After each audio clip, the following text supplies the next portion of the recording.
नमस्कार जय जगन्नाथ मु आपणकर अति प्रिय मिश्र बाबू मु आज आसी आम नदी कूल बुली देखंतु नदी रे भरा पानी जुआर पानी नदीर रंग भी बदली गलानी माटिया हो गलानी नदीर रंग पट्टू पानी आसीगलानी देखंतु पट्टू आपन को देखेबी पट्टू पानी हो गलानी तो बन्या हबार आशंका बहुत आम नदी रे बन्या हेले बहुत क्षयक्षति हम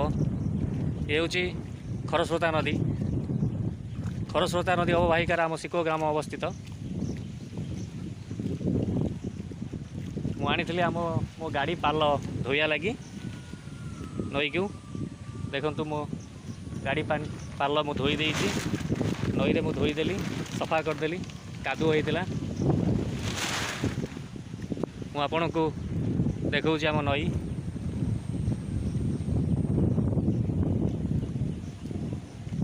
सुंदर व्यू देखी पारे मु दीर्घ 2-3 मास तले आसती नई पाखु आज आसी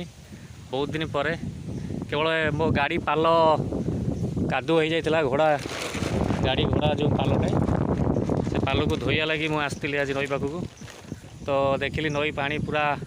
पट्टू पड़गला कलर चेंज हो गलानी ये देखो ये आम बिल सबू बिल फसल न होवारू आगुरी बिल फसल हुए पनीपरिया पाड़ हुए नई पाखे पाड़ हुए आमर छोट बेला आम देखीचु ये पाड़ हुए आम बिल सब पाड़ लगाऊ भेंडी पनीपरिया सब किसी लगा जाए किंतु एबे पाड़ होनी घंच जंगल है आम बिल मझिरे गोटे बाउंश बुदा भी हो गलानी देखो एत बड़ बाउंश बुदा काचंडा गछ सबू का हो गलानी बहुत दिन है दीर्घ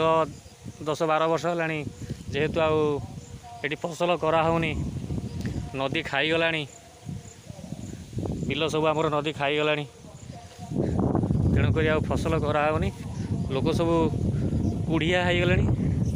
तेणुक फसल करूना से तो टमाटो दर एत बढ़ुची पनीपरिया दर बढ़ुची